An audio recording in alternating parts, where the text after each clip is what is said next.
So when you are negotiating, a few things that I think it's really good to do is whether you're doing it literally with a written checklist or in your mind, first of all, think about who are you negotiating with? Who are they? Like, what are their strengths and weaknesses? Who's got the power in the relationship? What are their personalities and styles? What do they want?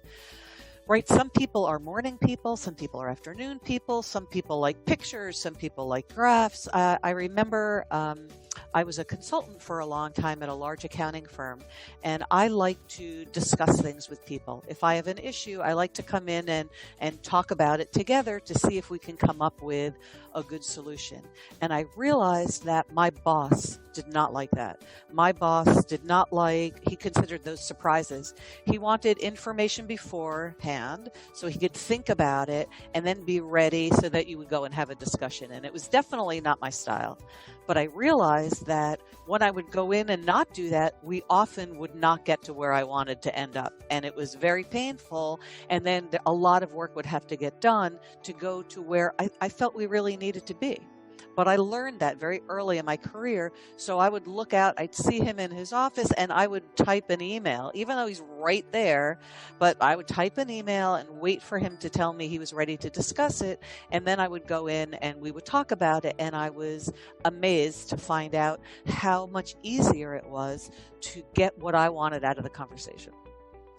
And when I shared that with other people in the organization, my peers, some of them really, they didn't care. They said, you know what, he's the boss. He's got to learn to live with that. And I thought, okay, but I want what I want at the end. So if I want to get my way, or if I would like to convince the other person about my side of the story, I am willing to find out the techniques that work with them to make it easier for them to move along. And if not, why not? Why am I taking it personally and think it's winning or losing? No, I just want to help them along to get them where I want to go, which is why this is called letting the other person have your way.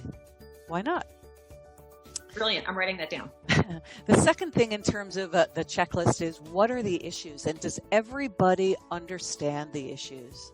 So often when I talk to people or I hear people who are having a negotiation or talking about something, they're just coming in right with their point of view before they're even setting the stage to make sure, does everybody know why we're here? Did you get the information that I sent?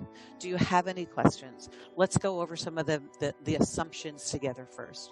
You also want to go into a negotiation with sort of your alternatives. Understand what it is that you're willing to give for what you can get. A few other things about negotiating is, where are you negotiating? Is it in person? More likely it's on Zoom lately. Can you get people to turn on their video? If you can turn on your video, it's a lot more personal of a conversation. It's a lot easier to read their verbal communication, their nonverbal communication, and you can see what they say. You can read their body language. What sort of commitment exists and trust exists? Are these people who you've known for a while? Do you have a good relationship with them? Not a good relationship? We all know it's a lot easier to get people who you have a good relationship with to do more of what you would like to do. What's the negotiation process? Who asked for the meeting? Do you have to come to a final decision in the meeting that you're in, or is it just the beginning of a meeting?